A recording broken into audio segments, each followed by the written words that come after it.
Esto es Mediación Mayor. Módulo 2, Clase 1. El conflicto y distintos tipos de violencia. Dr. Alejandro Nató, abogado, mediador, especialista en conflictos públicos, maestría en mediación y resolución de conflictos, maestría en cooperación internacional, profesor titular de la cátedra en la Universidad de Buenos Aires, profesor invitado en distintas universidades de América Latina y Europa.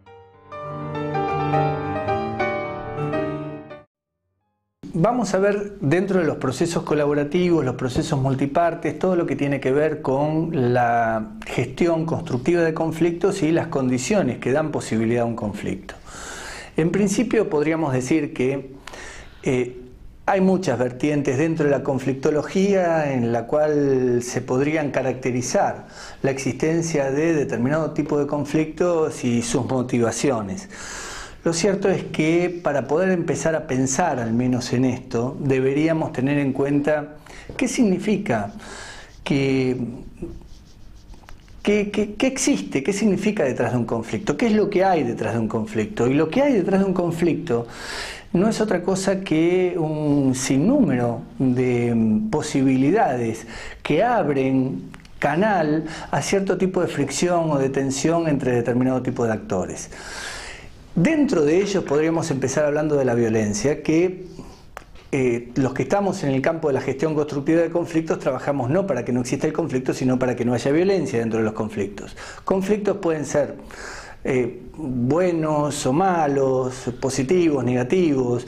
En verdad, en algún momento hemos escrito con Gabriela Querejazo y con Liliana Carvajal que todo conflicto es una posibilidad de gestión de un aprendizaje.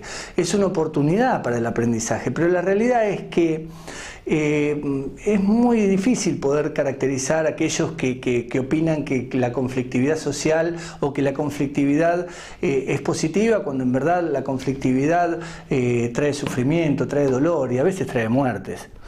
Y es muy simple decir que el conflicto es algo que es neutro o que es negativo, cuando en verdad esto tiende a sostener el status quo, esto tiende a sostener que nada cambie. Entonces, ni podríamos decir que es una cosa ni la otra, pero tampoco podemos decir que es algo neutro.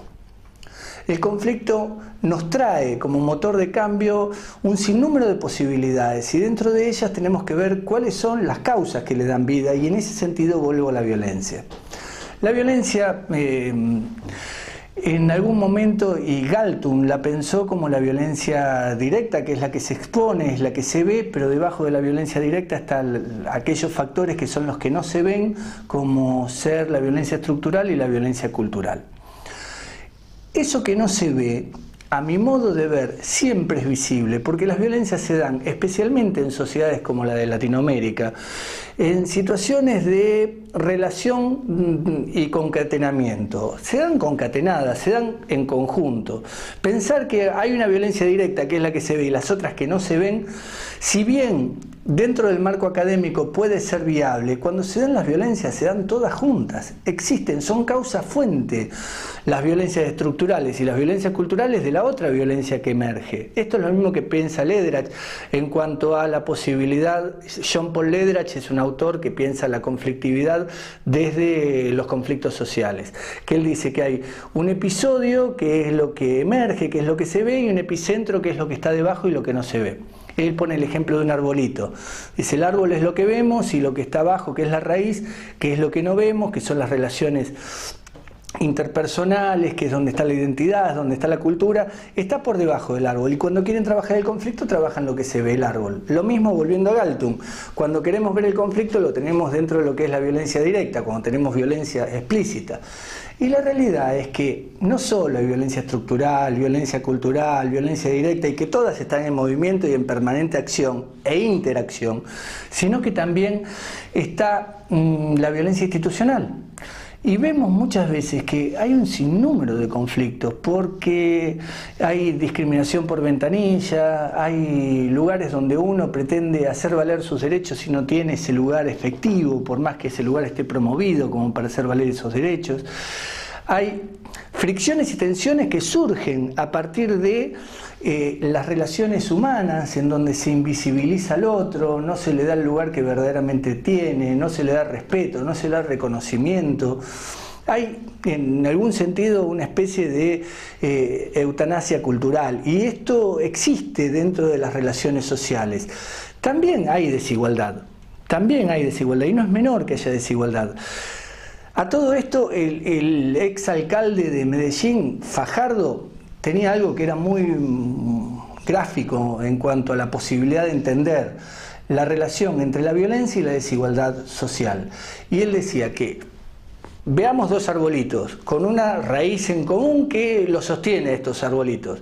Donde toques un árbol y no toques el otro, la verdad que no trabajaste bien la violencia, porque donde toques la violencia como tal y no tocas la desigualdad social, la violencia sigue allí y va a seguir estando allí. Por más que esté debajo, por más que sea latente, ahora queramos o no, si va a ser debajo, va a estar en esa misma raíz que las une.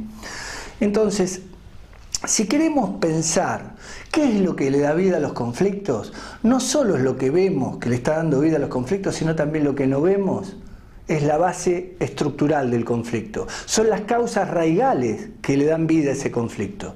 Y hay que trabajar, si uno quiere tener gestión constructiva de conflictos, no solo lo que vemos, o sea, la violencia directa, el episodio, la violencia, sino que hay que trabajar también el epicentro, hay que trabajar también la violencia institucional, la violencia cultural, la violencia estructural, hay que trabajar también la desigualdad social.